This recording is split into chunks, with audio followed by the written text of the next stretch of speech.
Hello જી દોસ્તો, રાધે રાધે. આશા કરું છું કે તમે બધા મજામાં છો. દોસ્તો આજે અમે આવી ગયા છીએ ચોપતાની અંદર ને કેવી ઠંડી પડે છે, ફૂલ બહુ જ ઠંડી પડી રહી છે દોસ્તો. ખાસ કરીને તમે પાછળ જુઓ કેટલો બધો બરફ છે, એ જુઓ તમે.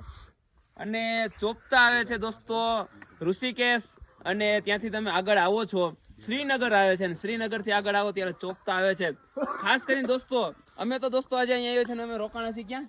કેમ્પમાં. તો દોસ્તો અમે કેમ્પમાં રોકાણા છીએ ને બહુ જ ઠંડી છે. પાછળ જોઈ શકો છો 4 કેમ્પ છે.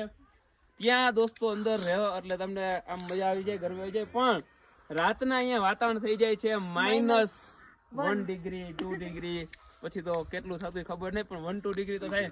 સવારમાં અમે 6 વાગ્યા જાગ્યા ને ત્યારે -1 ડિગ્રી વાતાવરણ થઈ ગયું હતું. તો દોસ્તો રાતે તો ખાસ અહીંયા મજા આવે, કેમ કે અહીંયા કેમ્પ ફાયર કરી દેવામાં આવે છે. ત્યાં તમે બેસી અને એ મસ્ત મજાનું તાપનું કરી શકો છો, ઠંડી હોય છે. હવે વાત કરીએ દોસ્તો અહીંયા વ્યૂ ની. સામે તમે દોસ્તો ખાલી વ્યૂ જોવો. આ જે વ્યૂ છે સામે તમને સીધા જ દર્શન થશે કેદારનાથના, અને ત્યાં ઉપર આ જે બરફ પડેલો છે તો એ પણ તમને વ્યૂ દેખાશે.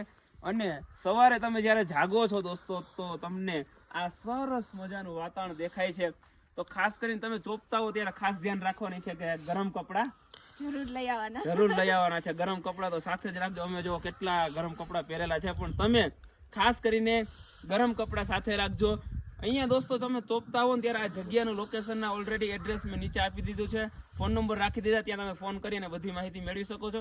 અને હવે વધારે ટાઈમ વેસ્ટ નહીં કરીએ, અને આપણે પણ મળીશું એક નવા વિડીયો સાથે, નવા વ્લોગ સાથે. ત્યાં સુધી bye bye, take care, Radhe Radhe, જય હિન્દ.